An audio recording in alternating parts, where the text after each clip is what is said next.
Aigle News télévision pour vous informer. Lokola mo mesano mbote. Na bino ba boselengwani baike. Na betuka nyoso ya mokili pona kolanda biso mbote na bino pe boyibolamu na émission biso mokolo lo jam mon pays bolingo wa ekolo o ngai wa bino Christian Lisuku na zakawa na pona kubeta masolo na baimboka na o itali ba point nyoso to ba sujet nyoso o etungisaka mboka na biso pona koluka koyeba ko éclairer opinion na actualité sur les grands mboka na biso mbote na bino aux États-Unis et Canada, Belgique, Kinshasa, Allemagne. Vous avez connecté, scotché dans Aigle News de télévision, l'émission de mon pays, Bolingo Ekolo, et pas de l'écoute l'actualité, et pour Nabino. Il y a mon collement l'autre, il y a mis pour Nabino, mon collègue Mboka Oboé déjà. Politique, cadre, il y a FCR, il s'agit de M. Robert Mangoni, Ouazali Bongo, secrétaire général adjoint, il y a FCR, Front Citoyen pour la République, parti cher, il y a mon Mboka, honorable Jean-Bertrand Ouanga, Issé Ouanga. Et pas plutôt que décortiquer ensemble d'actualités, nous sommes au des frais chroniques awa. Namboka biso République démocratique dit Congo mbote na yo, moi Namboka Robert Mangoni. Mbote ndeko Christian. Boni santé. Qui m'a tozoko se maintenir par rapport à top politique du moment. Les trois nouveaux juges à la Cour constitutionnelle va prêter serment à Bango devant le président de la République conformément à la Constitution. Un sujet qui a fait débat FCC à Tomoka Ginayango. À Téléméla qui acte dans la question constitutionnelle. D'abord, dans l'entrée de jeu, prestation à serment à Bango, quelle est votre lecture? Bon, en fait, Naïmba qui ont un bras ouvert. D'ailleurs, j'étais dans la salle pour soutenir la journée et l'activité qui s'est passée. Et personnellement, Ezali signe à avancer. Parce que, cause à la stationnaire, Ezali élément moko, il y a blocage. Et dit-on qu'il n'avance pas, recule. Donc pour Nanga, Nayamba Kiango favorablement. Et j'en profite aussi pour féliciter les trois juges qui ont mérité d'être là où ils sont, au destiné de la République et surtout pour les bonnes causes. Voilà, et l'autre Kolobaki, Toyamba Kiango bien, j'étais dans la salle. Et ça s'est très bien passé. Et un événement d'une cérémonie d'État. Merci beaucoup, mon Amboka. Kasi juste après cérémonie, on a Ozaki Bongo en absence. Il y a l'autorité moi Mingi Namboka Nabiso, notamment le Premier ministre Sylvestre Ilunkamba et le président de deux chambres de parlement. À l'occurrence de Madame Janine Mabunda et Monsieur Alexis Tambwe Mamba Oyo. Bayakite mokolo wana ya prestation ya serment. Et ça qui nungu babaki acte wana bango absence bango justifié na mot d'ordre au FCP zaki na ba cadre na bango. Nanga ma présence de la République pe ba imboka ba tomoka ki makasi komona ke ba acte wana ba qualifié ngolo la acte humiliation par chef de l'État. Et c'est qui mokonza mboka aloba. Mokonza mboka alobaki. Le lenge kani oyambi discours wana pambate ba imboka bazia ki rupture. Il y a l'IBA, la FCC cash. Mais président Malbanaye, à Sengi, et Sengi n'a pas imbo qui s'apaiser. Et puis il y a lobby, à la procédure, il y a consultation, vu que l'IBA, on est pas va résister à la montée, à la éternité, il y a Fanara dans l'IBA, on a un poste intérêt à Mboka Malamou, qui met la raison pour laquelle a lancé ma consultation semaine haute aux alliés pour la politique union pour pas point les autres Mboka pour Mboka et que les Malamou pe kimia et quota. Le lengani ni maki absence. Il y a conduit dans la salle le jour où et puis discours il y a chef de l'État qui à la contre la population au bané goziake akata dibala wana. Quelle est votre réaction par rapport à cela? En fait Zalaki un élément où Zalaki vraiment observé et moi je dirais négativement parce que et naïvement parce que les affaires de l'État on a besoin des hommes d'État mais parce que affaires de l'État Ezako s'est traité comme Moziki Yangwana ba comportement à Bato Moziki Ezako s'afficher. Parce que les affaires de l'État, un homme d'État a la dignité pour assumer. Et si quand on a dit Awa saluer, le camarade Pius Mabilou qui en tant qu'homme d'État, s'est assumé à être présent. Mais le gars Makamba Bouagé Libanda, on lui a suspendu le regroupement politique regroupement politique AABA. La suspendre. Le gars Makamba. Vous êtes là pour penser à FCC. Bon, ngai nalina loba soki batu ba moni ke ko lukele makambu to ko créer, c'est l'hypocrisie de grandeur.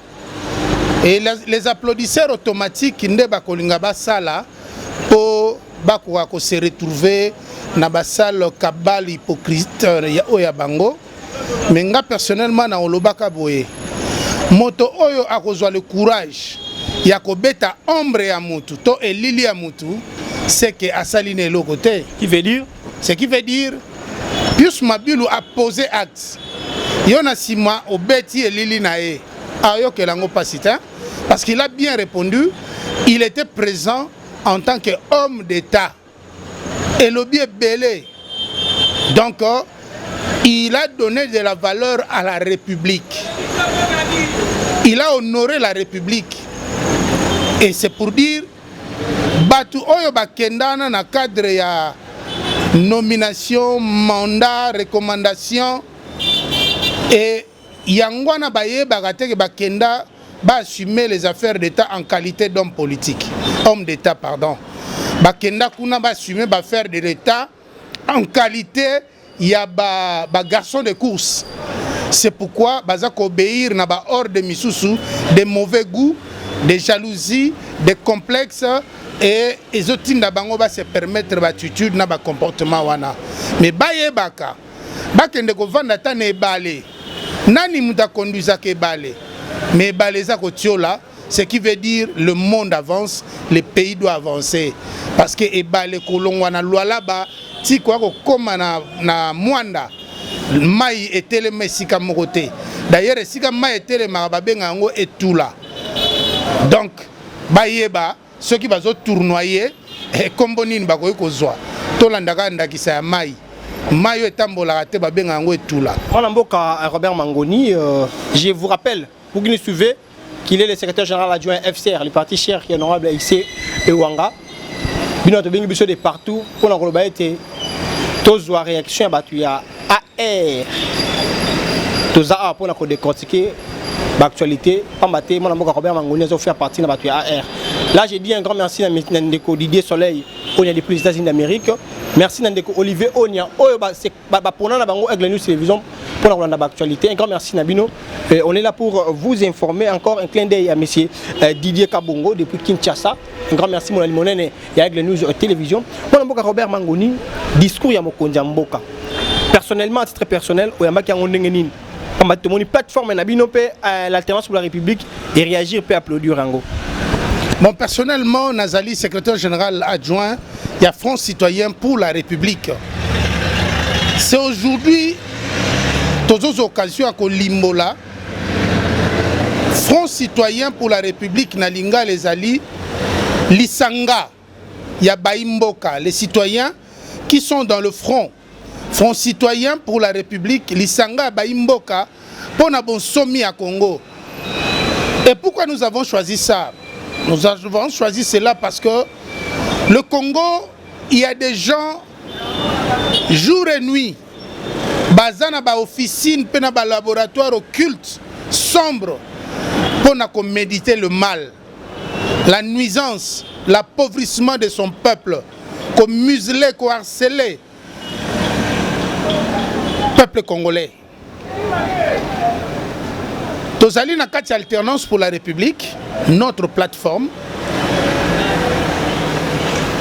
To yambaki message à chef de l'État. Discours eza ngana zozon comme message à chef de l'État. C'est aussi un message, oui. Oui, message à chef de l'État. Alobeli tout le monde. Alobeli na bato bazo sala maseki. Alobeli na bato bazo sakana. Azali alobeli na bato bazo zwa au sérieux les affaires de l'État. Alobeli population pour que chacun de son côté aille prendre ses responsabilités. Il y a une rupture totale. Il y a mariage à FCCK.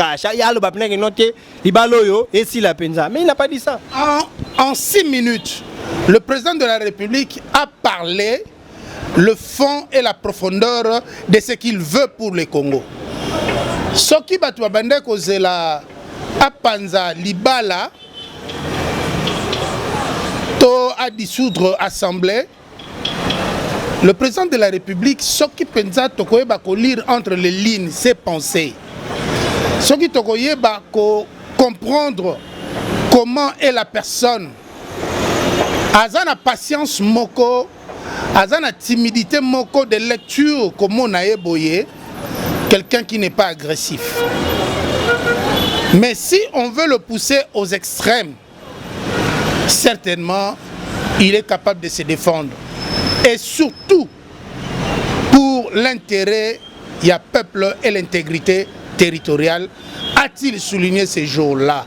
Mais mon tour, monsieur Mouké Kotouana, une alternance pour la République, FCR, vous avez la FCC, vous avez la opposition, vous avez la pro-fatika. Moi, question Mouké. Bandela nano, FCC zani limbola. Bino batu ya FCR. Nakati ya alternance pour la République AR. Vous avez la position nini? Vous avez la cash, vous soutenez la coalition FCC cash. Tout vous avez puis même il y a FCC. Tout vous avez l'opposition, tout vous avez wapi. Pour l'opposition républicaine, il y a Moïse Katumbi Bino vous avez rappelé wapi. Bon, en fait, esa question moko nanga kyo limbolango, esa question moko mozindo.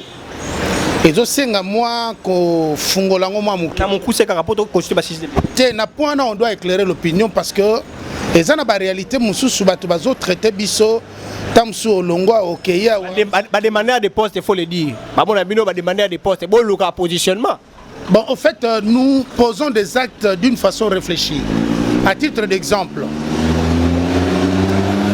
nous, le Front citoyen pour la République, dans la plateforme Alternance pour la République, au soutien du président Moïse Katumbi Tchapo, que je salue en passant, nous saluons ensemble pour le changement. Bolanda bien nuance. Ensemble pour le changement, plateforme politique. Cette plateforme politique, on a soutenir la candidature, il y a président Moïse Katumbi. Mais alors, tangu baboyi candidature naye, biso fallait toko banayango tina élection. Ce n'est qu'après les élections, le président Moïse Katumbi a décidé que à ça la partie politique pour Alibosa Zalaki Nangote. Batu bazoyo gaga ensemble.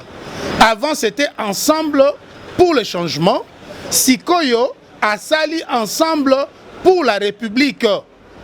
Ensemble pour la République est un parti politique. Biso FCR tozape parti politique. Donc avant c'était une plateforme. Sikoyo est commis un parti politique au nom de Ensemble pour la République. Ce qui veut dire il y a un parti naye. Biso pe tozana parti na biso. Batuba longo la makanisi que to longo pas Moïse tout ça. Ensemble pour le changement et Koufa. Batikala Atikali na Ensemble pour la République qui est son parti politique. Voilà nuance ouana, il n'y a personne qui peut nous reprocher là-dessus et loin d'être condamné d'ailleurs. Vous êtes le chef de l'État actuellement? Actuellement, nous sommes ni au cash, le FCC même na ndoto na okatapongi nanga pour ndoto aneko bate. Nous sommes au soutien de l'action du chef de l'État, Félix Antoine Tshisekedi Tshilombo. Avec grand respect. Voilà ce que je peux dire na point on a pour éclairer. Et nous allons soutenir, nous sommes en train de le soutenir pour l'intérêt national. Moi, je suis Robert Mangoni. Mon compte un message naïe à lobby la semaine haute aux alliés à relancer une série de consultations de la personnalité politique pour na point sur les écoles là où ça ne marche pas.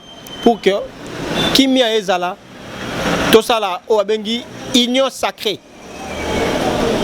Initiative Wana, il y a union sacrée. Yomoko, au moni yango ndengeni attaque politique yambo canabiso, parce que la population est causée là. Kozambo ka pometa ka lobby, qui a causé la population pour recréer une résolution Gobima. Est-ce que l'initiative que le président de la République a entamée c'est une bonne voie. Bon, personnellement, Nakolobake, le président de la République a renforcé ma position pour le soutenir encore. Quand il dira, il ne cédera pas là où il y a l'intérêt de la population. Ça, c'est très profond et poignant. Il dira, il va encore enchérir pour dire, il ne cédera pas sur des questions liées à l'intégrité territoriale. Oh! Nzamba apesa biso nkita, apesa biso ekolo, Congo toana mosusu te. C'est ça notre identité. Donc, si quelqu'un dit il ne cédera pas, ce qui veut dire il tient à valoriser l'identité Nabiso et personnalité Nabiso. Parce qu'avant, à l'époque du feu maréchal, Moutazanga Kabererte, Tozala qui n'a pas pays limitrophe et dans le monde entier respecté et respectable. Et si comme côté babeta kabiso po balobake be boma congolais tika nyoka. Mais langage jonaïque koma quand l'aberration a pris la place et surtout dans la gestion. Mauvaise gestion des ressources humaines, dénigrement à peuple congolais. Et c'est la personne qui dira ainsi, on ne peut que le saluer, pourquoi pas les soutenir. Personnellement, je dis que, en ce qui concerne ma propos liés à la consultation, inclusive, consultation politique, il y a dynamique politique, la dynamique sociale, et ça, initiative louable. Il veut insérer tout le monde, pas dans la gestion, mais de la prise de conscience et de position dans la gestion. Pour le Robert Mangoni, Mboko yo, batu bafanda, balubanana, mbalao mbala pona koluka bolamu ya mboka na biso. Kasi apparemment le peuple, la population, azalaka bénéficiaire, il y a ba résolution, il y a ba attente, il y a ba consultation politique et ça makala mboka na biso te. Social ezalaka down ne bangle balwa. Vie quotidienne, wele passe tout passe. Est-ce que population congolaise, peuple congolais, n'a pas entretien oyo mukonzambo ka entamé ya consultation. On a souka ba rendre biso compte. Et que la population va retrouver intérêt na bango na kati wana parce que to lembi binoto population lembi bino ba politique na entretien ba rencontre ba consultation aux alaka ba intérêt na bino politique. Peuple a aussi retrouvé. Est-ce que cette fois-ci population on doit pas nailler pour comment le roi social comment le roi slogan Nzambe motunango ezane sikanango. Peuple a droit et intérêt à s'inquiéter. C'est tout à fait normal. Je suis peuple congolais. J'ai aussi des inquiétudes. Batu bazana réseau à Koloba. O motuno tuni ezali ba o yopozo ka en tant que peuple aussi. Na Koloba nini? Bato na bo moto mabe. Nde salike peuple a comme affamé, meurtri, désespéré. Ponini bato na bo moto yamabe. Lelo pour la répartition, la redistribution, il y a revenu national. C'est tout un problème. Médiocrité, détournement, abusivité. Je veux te dire une chose seulement si simple. Oyo ezali vraiment kolobama na monde entier. Oso yoka na parlement oyo balobi baza pona peuple. Moko auti kotanga communiquer na bango awa dernièrement awa non na mona ekuta si atanga mikanda na bango te ponini banzoko ezalaka bango mais bakomo pesa sikoyo ba parti ya mike ya kati na bango batanga ka ba communiquer bon ngai na boy nanga kotanga kombo yo tangi pour éclairer l'opinion mais ngai na kotanga na ngai oui mtatanga communiquer FCC wana ye pona ngaso na tangi droit de réponse ngai na kotanga na ngai te Mais na lobby ka ba parti à Mike nde komotanga yango. Mais na kati ya lobby nous prenons le peuple à témoin. Tango kana yoki yango na simbi mutu. C'est un discours politique, bino soyez politique aux arabes peuple à témoin. Alors peuple est innocent. Voilà, si aujourd'hui quelqu'un peut dire nous prenons le peuple à témoin comme discours politique ndengo lobby, ndenge po lobby kaka texte komami nango, ba sisima biki na bango. Mais ba mekana nous mukolo mususu ba senga peuple atelemela makambo bango bazo revendiquer to bango bazo fi sujet pour batala impact populaire na bango. Mais moi je dis seulement que si ils vont associer le peuple, quel peuple? Peuple oyo ba bomi. Combien de fois asi atanga mukanda on a parlé du peuple pour atala ke bazako boma biso. Combien de fois a fustija. Mais Ponzelam et les okende nde balingi bakanga mai bapika. Jusqu'à quand peuple congolais ou zalaka téléspectateurs yamaka politicien mboka na biso yemoko sur terrain à vivre en côté. Jusqu'à quand? Pas peu consultation ngo mukonza mboka za entamé. Figure nini? Forme nini manière nini oyo senga concertation on est allé là pour que mboka pe kende malamu na mikolo za ko ya peuple pas mon changement sur terrain na vécu quotidien na. Concertation, c'est consultation. Il faut nuancer le mot. On est à consultation. Oui, je parle de consultation. Il y a le bien à concertation. Ah, lapsus par. Voilà, consultation. On peut venir, on frappe la porte, on te consulte chez toi. On peut. Tout comme aussi dans le regroupement Nabino, tout comme aussi dans la société civile, et ça se fera. Mais moi, je voulais seulement dire que sur ce point, Ngaïa en tant que peuple, je pose la question au chef de l'État, garant de la nation, magistrat suprême. N'a posé question Païa, Mokonzi Mboka, président Félix Antoine Tshisekedi Tshilombo, Nakotuna Motuna Boye.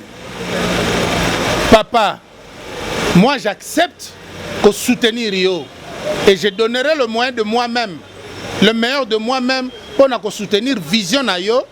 Dans un premier temps déjà, Naza convaincu. Motuna Nange Zali Boye. Est-ce que le peuple congolais doit-il espérer bakoki ko zwata mokolo moko pe ya ko sepela ata nyonso te mais baloba enfin voici l'homme. Est-ce que le peuple congolais peut-il espérer? Question nanga kaka Yangwana Mokonza Mboka, moi je pense que nous avons intérêt à espérer. Wana malobaya mwana mboka Robert Mangoni, nous avons intérêt à espérer. Connectez-vous massivement et puis abonnez-vous sur notre chaîne Aigle News de télévision pour nos actualités.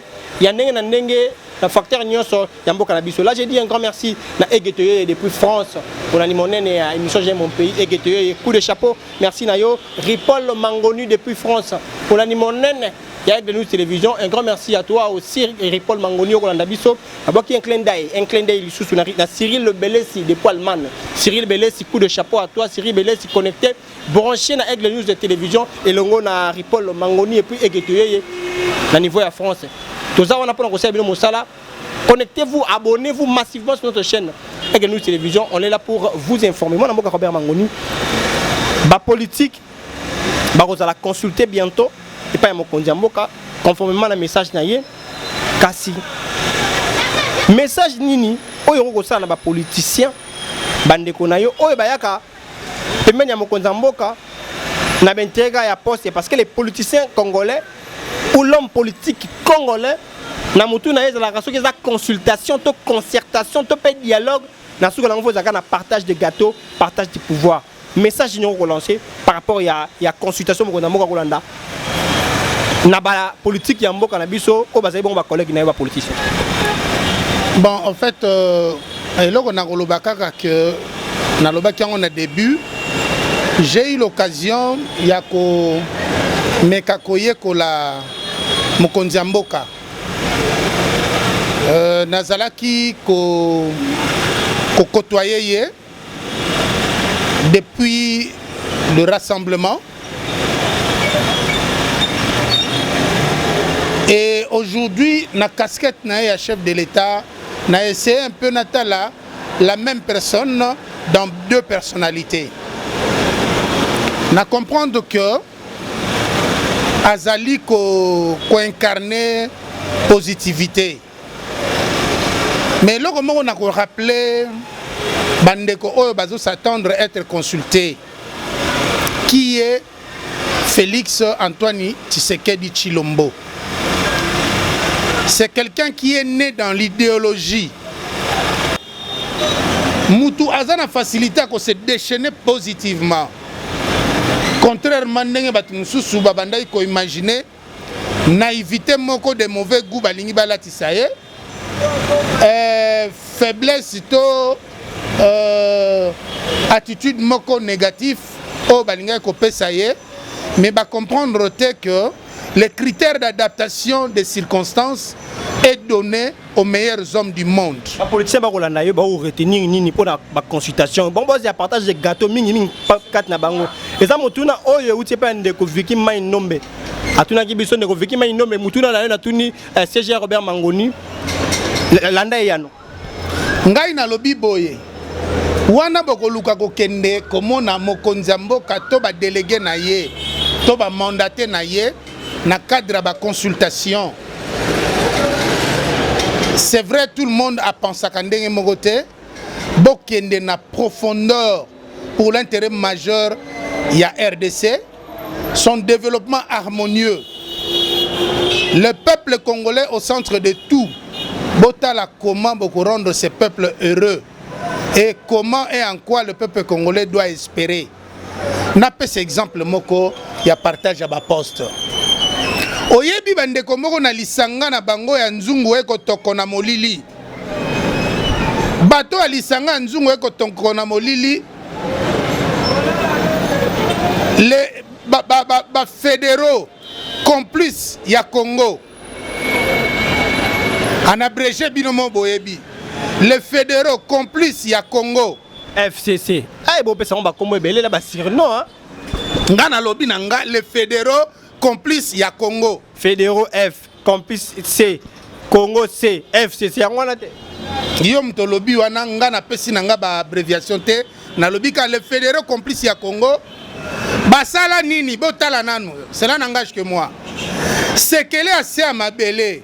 Na sekele likola mabele. Batiki pona guru na bango. Wana timola zwa kwa sala tu ondenge yo lingi.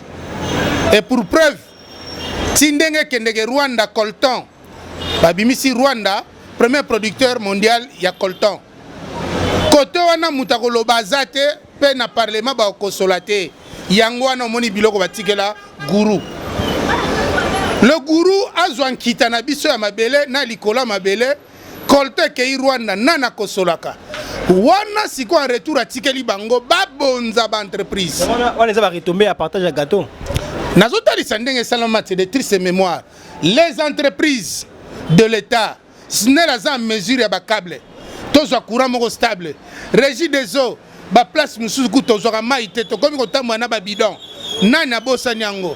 Mais le fonds de roulement des entreprises est commis vidé. L'entreprise est respiré les sous-soutés. Pourquoi? Parce que tu dois mettre la main dans la caisse pour soutenir parti politique na bango, plateforme na bango, voilà ma conséquence à partage à Robert Mangoni. Est-ce que oyebi que président Baki consultation inclusive? Non. Les gens ont répondre par oui ou non. Oyebi que gozala inclusive, c'est voilà. Est-ce que Joseph Kabila pas congolais, ils doivent être aussi consultés? Ngai personnellement na lobby le konate yom to lobby. Aza la consulter, toi aza la consulter te. Aza déjà vidé na ba matière nyonso o esali que aujourd'hui a produire sous nini ya bien. Voilà mon mboka Robert Mangoni.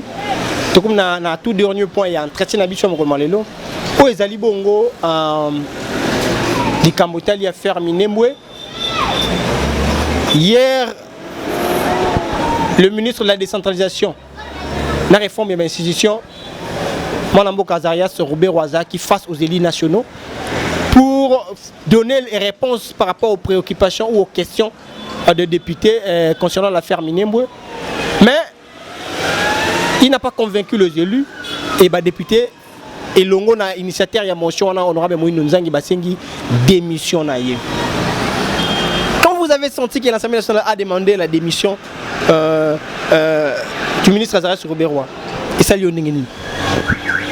oui, nako lobane loko tuninga liboso ya ndeko mwana mboka Kabila po akoki pe kozala consulter, je dis oui, akozala pe consulter. Soki aza na point moko oyo arataki kosala na 5 chantiers to révolution modernité akoki pe komema yango to mokonza mboka na batu na ye bakoki pe ko apprécier ceux qui bako insirango batie pour l'avancement du pays. Mais il est à noter que à silisi mandat na ye botale ngangola ya masuwa oyo bazosala ba randonnée na bango kuna na lac Tanganyika. Botala ba randonnée na masuwa wana RDC aza nango te.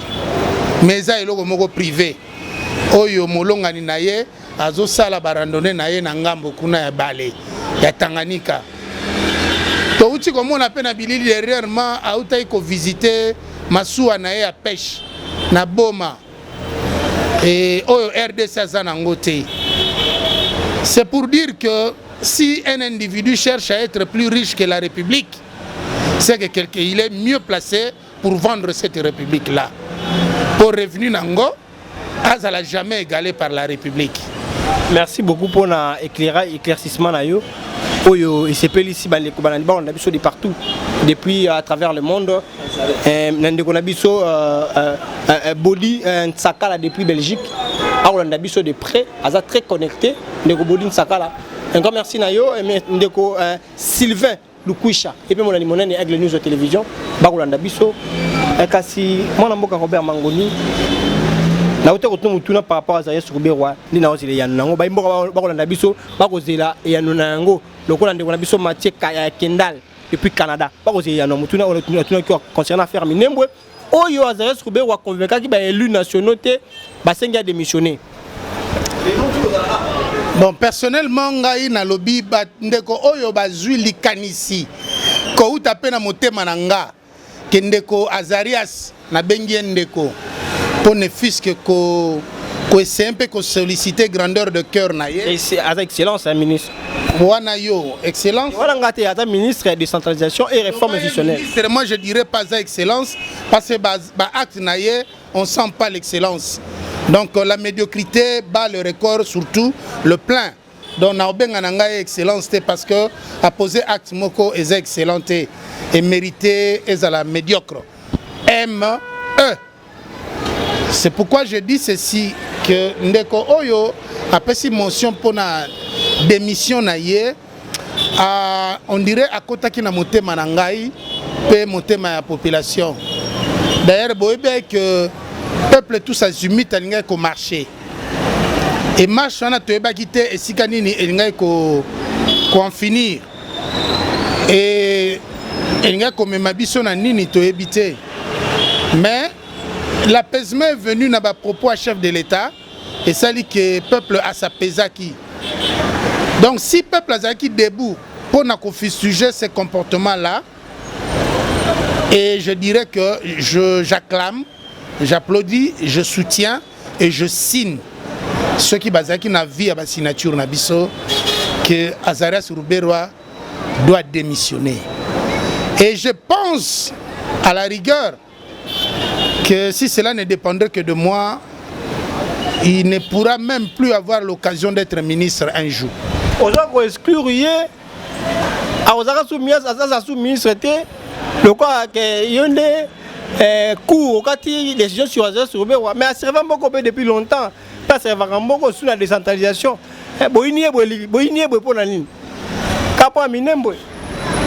Vous savez, rien de caché sous ce soleil. Peu importe la longueur du temps, la vérité triomphe toujours. Et les ténèbres ne durera pas longtemps. Moto à quoi servir, c'est bien. Soyez le bibatanga ba service rendu. Bon monake, c'est faire figurant. À la représenter pour la cause obscure et sombre et pour besoin d'atteinte des objectifs noirs, mutu pa kozala pa umeli bomona kelongi na ye boyebi pe kombo na ye. Mais voilà finalité nango et salir tout ce que oyo lobiawa ba service rendu. Bonheur à ba service rendu en zanini.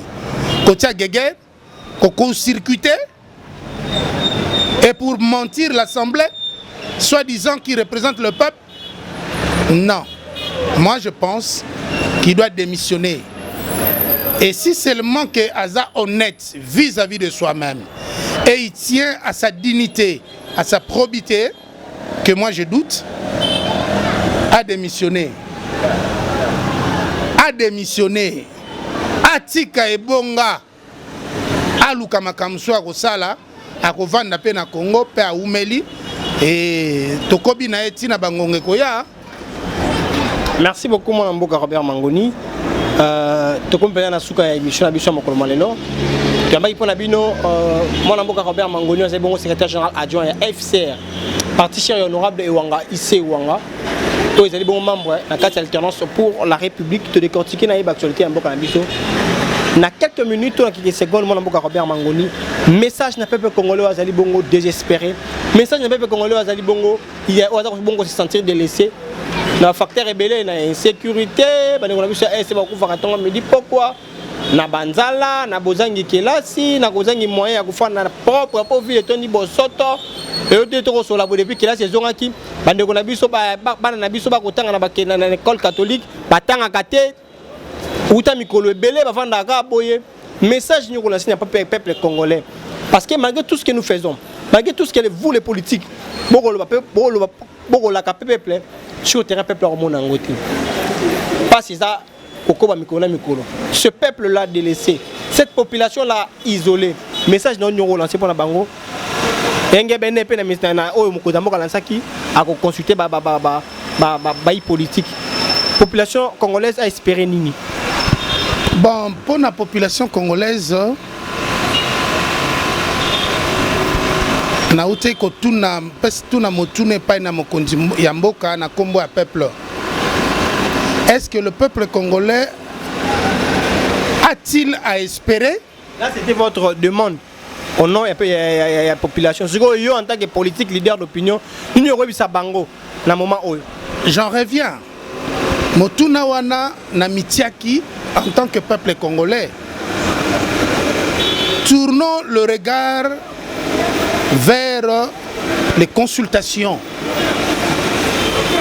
Entre-temps, Oya Sala Kamusala Asala, Oya Zan activité a continué à travailler, to continuer à espérer, mais to gérer espoir, espérance nabiso. Dans le sens que, comme a promis le chef de l'État, il va nous rendre compte sur les résolutions. Il y a consultation naie, mais biso peuple congolais, tolingamboka oyo. Biso peuple congolais, totia elikia na nzambe pe na mboka oyo. Biso peuple congolais, tous à la déterminer à interpeller qui ira à l'encontre. Il y a un principe de bonne gestion, paix, il y a respect, il y a dignité à ce peuple-là. Tout continuer à espérer. Et cette fois-là, je pense que nous allons aussi sanctionner d'une part là où nous trouvons que ça ne va pas, Tokoloba. Mais nous pensons que les choses avec vœux et souhaits évoluent bien et tambola malamu tokende. Mais bayepe oyo bazali politique, bazali na assemblée, bazali pekaka peuple congolais. Totika likundu. Tozwa ne fût que ngonga moko yako se ressaisir, voir les actes posés. Est-ce que ezalaki salut à peuple ou bien ezalaki emprisonnement moral à peuple? Parce que peuple a là kinzala, peuple a koufi, peuple a souffrir, peuple a nyokwami et peuple a keleli. Pinzoli et bimi peuple. Mando ketalaki population, pe bomaki population. Yaba pa yaba bomi na mboka na biso, banguna ba bomi, na biso moko pe kaka tomi bomi. To bomi bandeko, to bomi ba leki, to bomi ba mama, to bomi ba yaya. To c'est un peu kotala. Si on reconnaît qu'on n'a pas servi ce peuple, totika kotanga kombo ya peuple. Et si on reconnaît qu'on doit servir ce peuple, tous à la sincère pour mieux servir ce peuple, afin que paix, tranquillité et régner katina bamabota na biso. Éduquer une famille, balobi pe la famille est la cellule de base d'une nation. Si nos familles est déstabilisée, ce qui veut dire le peuple aussi, la nation aussi sera déstabilisée. Donc ma famille est à la bien gérer. Beaucoup remarqué que les paramètres belés à Bakuluna et Kozalate parce que ma famille est mal gérée de par la gestion nationale. Donc voilà ce que je peux dire. Yangoana, Batomisu Subo s'est disqualifié, Binomoko. Ça fait aussi honneur et ça donne aussi de la dignité. Namoto O a avoué, faute naye. Voilà ce que je peux dire. Yangoana, bon multiplier te, ba rencontre belé. Bokei nzela maindombe, botiki nzela maindombe, bokei nandaku ya Janine, botiki ndeko ya Janine, voilà message à FCC. bokei kisantu, et banzela na nyoso bozo exposer batu, na ba accident, bozo exposer batu, na ba risque belé, na makambe belé, pour faire ressortir souris ou bien le rat top, on a moi itomo nakate. Est-ce que FCC a pris pénal nyoso? Oye bon. Tata. Koluka likambote tango zol ba prena nyonso lobi ebele intérêt mboka babi bazala pour défendre la constitution. Ils ont soutenu ba milice ba rébellion ba makambo ebele zana bisayo bato nyonso basala rébellion na mboka oyo à 80% ou à 85% bazana FCC o bakunda basi vivant bazana FCC makobol otangi komboti. Merci beaucoup, Mme Robert Mangoni. Voilà, tout le monde. Nous voici complètement à la fin de cet entretien. La Guinée-Nation représentée, monsieur j'aime mon pays. Un grand merci à Belgique, Nego Divine Kajinga et puis Tabita Mouka. Un grand merci Nabino. Un grand merci encore une fois à Egeron Mangoni et à Israël Mangoni. Avec le News Télévision, l'émission J'aime mon pays. Coup de chapeau à vous. Je dirais encore une fois de plus merci. La Freddy Kota Mambata Wagnasi ma caméra. Merci l'ingénieur Ben Seda. Et merci na boss 1830 des États-Unis d'Amérique. Vous êtes beaucoup en abisso. Puis notre opponent avec le télévision pour vous informer des émissions de mon pays. Restez connectés, branchez, scotchés. On est là pour vous servir. Surtout, intérêt en beaucoup de préoccupations d'abisso. Vous allez scotcher, brancher. Tout ça, on a pour nous conseiller mon salaire. Respect la boss 1830 depuis les États-Unis d'Amérique. Qui met en Zambie ou là pour ma botte à Merci.